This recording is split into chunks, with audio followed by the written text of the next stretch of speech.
Olá, seja bem-vindo à nossa quarta aula sobre soteriologia.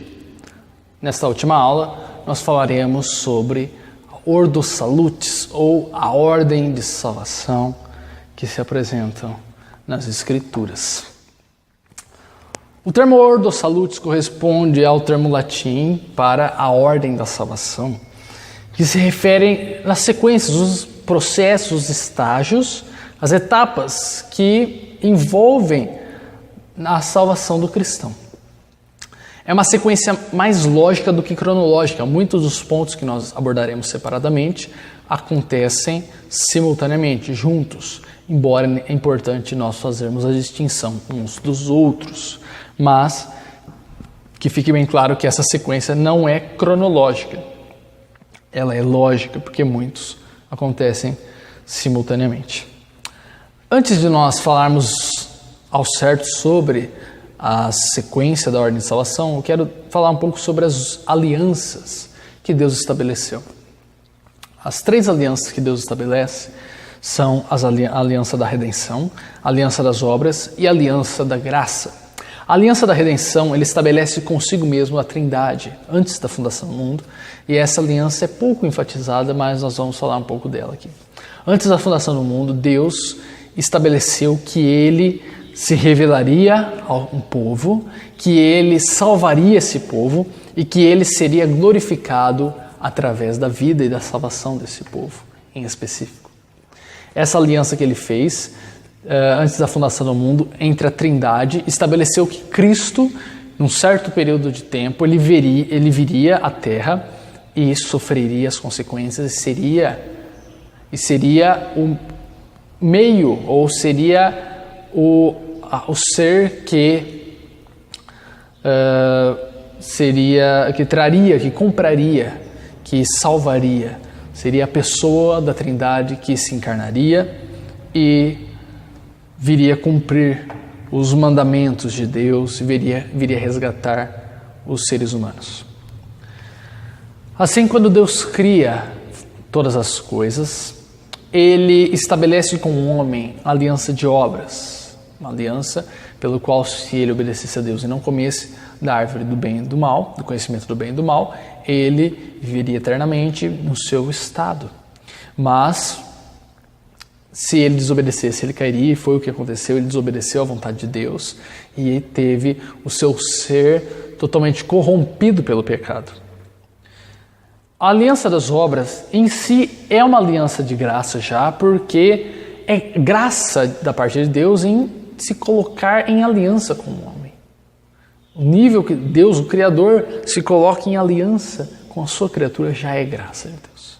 Porém, visto que o homem não pôde obedecer, não conseguiu obedecer, não quis obedecer a Deus, então Deus estabelece a terceira aliança, que é a aliança da graça.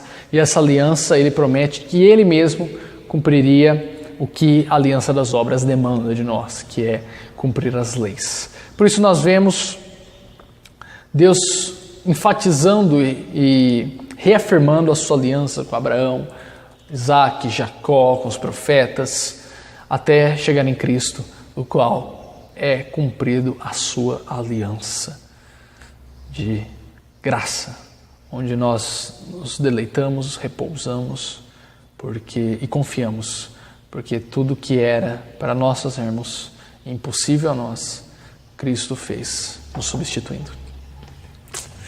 A Ordo Salutis,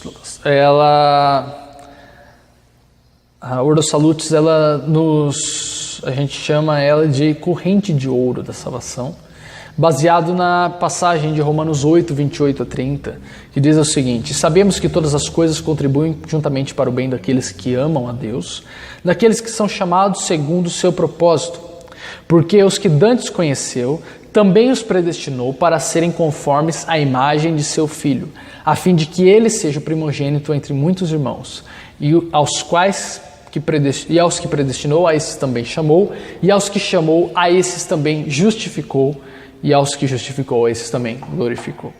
Então nós vemos aqui uma corrente, uma sequência lógica que inicia-se com o pré-conhecimento de Deus, conhecendo as pessoas antes da fundação do mundo, e em seguida ele as predestina, as chama, as justifica e as glorifica. É interessante nós vermos que fica subentendido o termo todos aqui.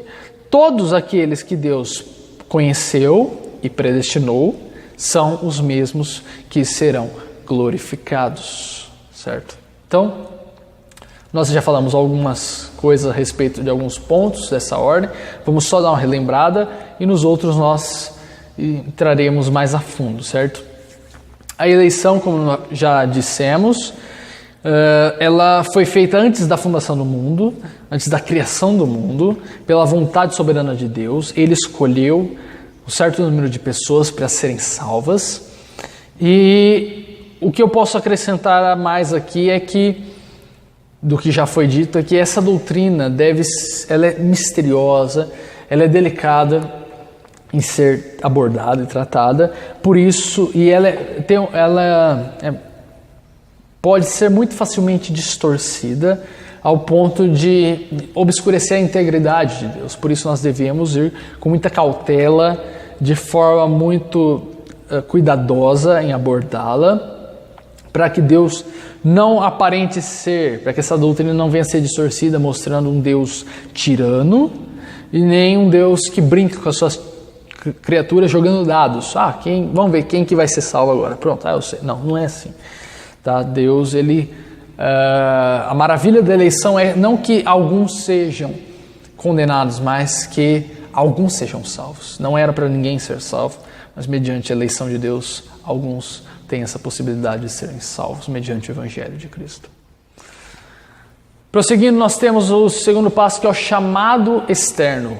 Num período, num certo tempo, essa pessoa que é predestinada, ela vai ouvir o Evangelho. Ela vai ouvir o Evangelho e logo após, mediante a proclamação do Evangelho, a chamada externa virá o chamado interno, que o Espírito Santo irá trabalhar no ser dessa pessoa, regenerá-la de forma soberana, a ponto de que essa pessoa se incline, essa pessoa passe a amar a Cristo e seja docemente conquistada por Ele. É interessante que Agostinho de Hipona, ele retrata assim a sua conversão. Ele diz assim: tarde te amei, beleza tão antiga e tão nova, tarde te amei. Eis que estavas dentro de mim e eu lá fora a te procurar. Eu disforme me atirava a beleza das formas que criaste. Estavas comigo e eu não estava em ti. Retinham-me longe de ti aquilo que nem existiria se não existisse em ti. Tu me chamaste, gritaste por mim e venceste minha surdez. Brilhaste e teu esplendor afugentou minha cegueira. Exalaste teu perfume, respirei-o e suspiro por ti. Eu te saboreei e agora tenho fome e sede de ti. Tocaste-me e o desejo da tua paz me inflama. Então nós vemos que a regeneração nada mais é do que Deus nos capacitando a respondermos à mensagem de arrependa-se e creia no Senhor Jesus, que é o Evangelho. Então, Deus nos proporciona a possibilidade de respondermos ao Evangelho mediante a regeneração. Logo após a regeneração, nós temos a conversão, que é o fruto imediato da fé, que é o arrependimento, a metanoia, a mudança de mente. Com a conversão, o nosso ser, a nossa mente, as nossas faculdades, elas são reestabelecidas, não totalmente, mas passamos a desfrutar de uma nova caminhada com Deus. O querer de Deus passa a ser o nosso, a lei de Deus passa a ser a nossa alegria, nos regozijamos nela e procuramos, a partir de então, usarmos a lei de Deus como nosso guia para vivermos para a sua glória e isso até a vinda de Cristo, onde teremos corpos glorificados e então teremos finalmente alcançado o nosso foco. Logo após vem a justificação, mas não cronologicamente, porque a partir do momento que você crê, simultaneamente nós somos considerados justos diante de Deus, mediante a justiça de Cristo. A justificação declara nós diante de Deus como justos, mediante as obras de Cristo. Deus não vê mais o nosso pecado, as nossas falhas, mas Ele vê aquela justiça que Cristo cumpriu durante a vida, cumprindo toda a lei, e essa justiça é imputada a nós mediante a fé. Lutero ele diz que nós, a partir do momento que cremos, nós somos designados simultaneamente justos e pecadores, porque legalmente, diante da lei de Deus, nós somos considerados justos, porque Deus vê Cristo em nós, mas ainda assim estamos um corpo que está debaixo do pecado, que está ainda sofrendo os males do pecado. Então ainda pecamos muitas das vezes, mas o nosso viver não mais se caracteriza em pecado, mas em buscar a santidade. Também outro fator que acontece quando cremos é a adoção. A partir do momento, 1 João 3, 1, 2, ele diz assim: vede quão grande amor nos tem concedido o Pai, que fôssemos chamados filhos de Deus. Por isso o mundo não nos conhece, porque não o conhece a Ele. Amados, agora somos filhos de Deus. É interessante que muitas vezes nós estamos acostumados com essa questão de adoção e não entendemos a profundidade, a riqueza, o privilégio que nos foi dado em sermos chamados filhos de Deus. 1 João 1 também fala que Cristo veio para os seus, mas os seus não receberam, mas todo aquele que recebe a Jesus, lhe é dado o direito de ser chamado filho de Deus. Então, a questão, muitas vezes nós entendemos distorcido. A Bíblia não fala que todos os homens são filhos de Deus. Todos nós somos criaturas de Deus. Criaturas. Mas apenas aqueles que creem em Cristo passam a fazer parte da família de Deus, são adotados por Deus, recebem agora como direito a herança de Cristo, que é o nosso irmão mais velho, digamos assim, que é o céu, que é a comunhão com Deus. Portanto, a igreja, ela é a congregação, a igreja invisível, digamos assim, ela é a congregação de todos aqueles que foram adotados por Cristo. Na nossa adoção também nós desfrutamos de uma união com Cristo.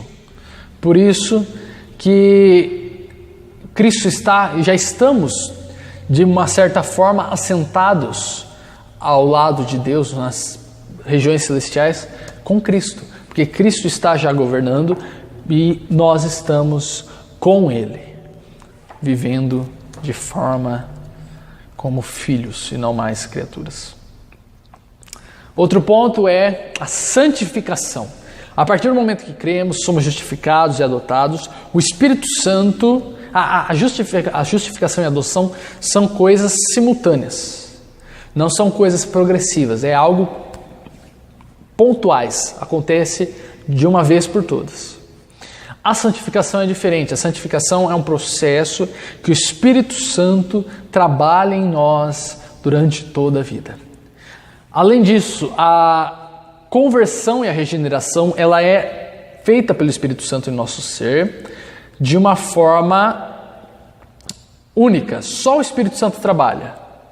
É um trabalho unilateral. Apenas Deus vem e trabalha em nós, nos dá um novo ser, para que possamos responder. A santificação é diferente. A santificação é o Espírito Santo trabalhando em nós, mas nós estamos cooperando com Ele. Nós estamos também na labuta, no trabalho de buscar sempre santificarmos, negarmos as paixões carnais, buscarmos o nosso desejo na lei de Deus, para que tenhamos como foco de nossa santificação sermos semelhantes ao nosso Mestre Cristo. Ok? O problema é que muitas vezes nós não estamos satisfeitos com o nosso ser, com o nosso desempenho. Muitas vezes nós nos encontramos, a vida cristã é feita de altos e baixos, de picos e vales. Então muitas das vezes nós não estamos satisfeitos com o nosso desempenho, com a nossa performance. Muitas vezes estamos em pecados e ficamos tristes com isso. Isso é um ponto positivo, porque o Espírito Santo está provocando em nós uma tristeza, um arrependimento, um senso de pecaminosidade. O problema é que nunca na vida agora nós atingiremos um padrão perfeito, ok? Mas isso não é uma carta branca, não é uma legalidade, uma abertura para práticas imorais. Havia um povo, uma igreja, não me lembro se é a igreja de Corinto, que Paulo estava falando que a graça de Deus superabunda em nós, os pecados e nossas falhas. Mas muitos estavam levando isso como um passe livre para pecar. E então Paulo ele mesmo levanta a própria pergunta e fala, então pecaremos mais para que a graça de Deus superabunde mais ainda em nós? Ele fala de forma alguma, de jeito algum, esqueça isso, não se cogite isso, porque nós devemos ter como nosso foco sermos santos como o nosso Deus é santo, para agradarmos a Deus, não pensando em que a nossa performance vai garantir a nossa salvação, ou vai comprar o favor de Deus. É lógico que uma pessoa que vive em pecados, ela não foi regenerada, porque Deus ele nos predestina, o Espírito Santo nos regenera para santidade. Você pode ver que a maioria das vezes que Paulo fala que fomos predestinados eleitos, ele fala que fomos predestinados e eleitos para sermos santos, para refletirmos a glória de Deus, para sermos reflexos da santidade de Deus para o mundo. Então, embora ainda vivamos nessa carne, nesse corpo que ainda está, de certa forma, debaixo do pecado, ainda assim, a partir do momento que o Espírito Santo trabalha em nós, nos santificando, começamos a mortificar todos os dias a nossa carne. Portanto, Cristo ele comprou tanto a justificação quanto a santificação para o seu povo. Ambas essas graças se referem à fé em Jesus, mas de maneiras diferentes. Nós não podemos confundir justificação com santificação. Embora elas se pareçam, a justificação é de uma vez por todas, a santificação é progressiva e dura toda a nossa vida. Na justificação, por exemplo, a nossa fé resulta em sermos perdoados, aceitos e considerados justos diante de Deus, mediante a justiça de Cristo. Na santificação, essa mesma fé aceita, ativa e zelosamente todos os mandamentos que Cristo deu ao crente. Não ousamos separar ou fundir a justificação e a santificação. Nós as distinguimos em ambas as graças, participamos da riqueza e alegria da comunhão com Cristo por meio da fé nele. Ambas nós conseguimos mediante a fé em Cristo Jesus. Outro passo que o Espírito Santo vem e nos delega é a perseverança. A questão é, não valeria nada se Deus nos predestinasse, nos elegesse, nos santificasse, nos justificasse, nos adotasse, nos convertesse, se ficasse a nosso critério manter essa graça que nos foi dada. Se essa graça dependesse de nós em permanecer ou não. Porque senão, o primeiro deslize que dessemos, perderíamos graça e ficaríamos entre reaver a graça, perder graça, reaver graça, perder graça. Deus riscava o nome do livro da vida da pessoa e anotava de novo, riscava e anotava, ficava um livro enorme de rasura. Mas a Bíblia nos diz que a partir do momento aqueles que Deus predestinou, Cristo morreu e comprou, o Espírito Santo converteu, a partir do momento que somos convertidos, o Espírito Santo nos preserva e nos dá a capacidade, Deus nos dá a capacidade de perseverarmos em fé em Deus. Aqueles que Deus aceitou em Cristo eficazmente, chamou e santificou pelo seu Espírito, não podem decair do estado de graça, nem total, nem finalmente, mas certamente perseverarão nesse estado até o fim e serão eternamente salvos. Essa perseverança ou preservação não é devido ao livre-arbítrio dos eleitos, mas pelo decreto eterno de Deus, que é imutável, que procede do livre e imutável amor de Deus Pai, dos méritos e intercessão de Jesus Cristo e do selo do Espírito Santo e da semente de Deus neles. E da natureza do pacto, da graça, de todas essas coisas vem também a sua certeza e incapacidade em falhar. Contudo, os eleitos podem cair em graves pecados e continuar neles, não permanentemente, devido às tentações do maligno, do mundo, da corrupção que ainda resta em nossos corpos e a negligência dos meios de preservação, desagradando a Deus, entristecendo seu Santo Espírito e, de algum modo, sendo privados de suas graças e confortos, tendo os corações endurecidos e as consciências machucadas, trazendo escândalo e prejuízo aos demais, atraindo assim juízos temporais sobre si, porém não se perderão, mas voltarão a desfrutar da comunhão e da graça de Deus, pois têm seus nomes escritos no livro da vida que não podem ser apagados. Portanto, Deus chama aqueles que predestinou, justifica e por fim glorifica, sem que nenhum se perca dentre aqueles que Cristo comprou com seu sangue, porque nada pode os separar do amor de Cristo. É interessante que o pastor John Piper ele faz a seguinte pergunta: o que garante a nós que hoje nós repousaremos nossa cabeça no travesseiro, dormiremos e amanhã acordaremos crentes? O que nos garante que amanhã ainda creremos em Deus? Será a nossa autossuficiência? Não. É a perseverança, a preservação que Deus preserva os seus de apostatarem da fé. Por isso que muitas vezes nós vemos pessoas saindo da igreja porque foram como aquela parábola da semente. Ou elas caíram no asfalto e foram comidas pelas aves, ou elas caíram em solo rochoso que não tiveram raiz, ou caíram em meio a espinhos e foram sufocadas. Mas nunca tiveram verdadeiramente uma transformação genuína pelo Espírito Santo.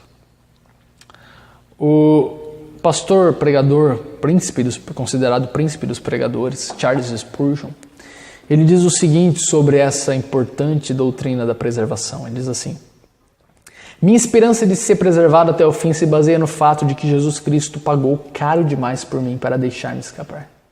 Cada crente custa-lhe o sangue do seu coração. Vá ao Getsemane e ouça seus gemidos. Depois aproxime-se e observe o suor de gotas de sangue e diga-me: ele perderá uma alma em favor de quem sofreu assim? Contemple-o pendurado na cruz, torturado, zombado, carregado com um terrível fardo, então escondido da face do seu Pai pelo eclipse. Você acha que ele sofreu tudo aquilo e ainda assim permitir que aqueles em favor de quem suportou isso sejam jogados no inferno? Ele será um perdedor maior que eu se eu viesse a perecer, pois ele perderá o que lhe custou a sua própria vida. Aqui está a sua segurança. Você é a porção do Senhor. A sua herança não lhe será roubada. Que venhamos a ter isso como nossa rocha em que venhamos nos afirmar, nos animar e confiarmos que o Senhor nos capacitará a vivermos segundo a sua vontade até o último dia. John Piper, ele diz a seguinte questão, ele argumenta da seguinte forma sobre isso. Ele fala: às vezes eu pergunto às pessoas, por que você crê que acordará como cristão amanhã de manhã? Por que acha que terá fé salvadora quando acordar amanhã? Foi o que eu falei agora há pouco. Pergunto isto para testar o tipo de opinião da pessoa quanto à perseverança. A resposta bíblica não é: sei que escolherei crer amanhã de manhã. Estou comprometido com Jesus. Esta é uma confiança muito frágil em nós mesmos. A resposta se acha em todos esses textos. Deus é fiel. Deus agirá em mim. Deus me guardará. Deus completará a sua obra até o final. A resposta é o agir contínuo de Deus e não o meu compromisso constante. Quando faço essa pergunta, estou sondando se a pessoa tem a opinião de que a segurança eterna é como uma vacinação. Recebemos nossa vacina quando fomos convertidos e não podemos mais pegar a doença da incredulidade. Essa é uma analogia enganadora, porque subentende que o processo de preservação é automático, sem a obra contínua do grande médico. A perseverança não é como uma vacinação, e sim como um programa de terapia vitalício, ou seja, até o fim da sua vida, em que o grande médico nos acompanha durante todo o tratamento. Ele nunca nos abandonará. Essa é a maneira de perseverarmos. Essa é a maneira pela qual temos segurança, que sempre Cristo estará nos auxiliando e conosco, mantendo a nossa fé, porque Ele nos deu. A fé é o dom de Deus, nós vimos isso. Então Ele a preservará em nossos corações para que não venhamos a esmorecer, a perder a nossa esperança em Deus, a deixarmos de crer nele. Por último, o estágio final, o último passo em que almejamos, que é o nosso foco, é a glorificação de nossos corpos e de nosso ser. Os corpos depois da morte retornam ao pó e vem corrupção, mas suas almas que não morrem nem dormem, por serem substâncias imortais, imediatamente retornam para Deus, o doador delas. As almas dos santos, tendo sido aperfeiçoadas em santidade, são recebidas no mais alto dos céus, onde contemplam a face de Deus em luz e glória, aguardando a completa redenção de seus corpos.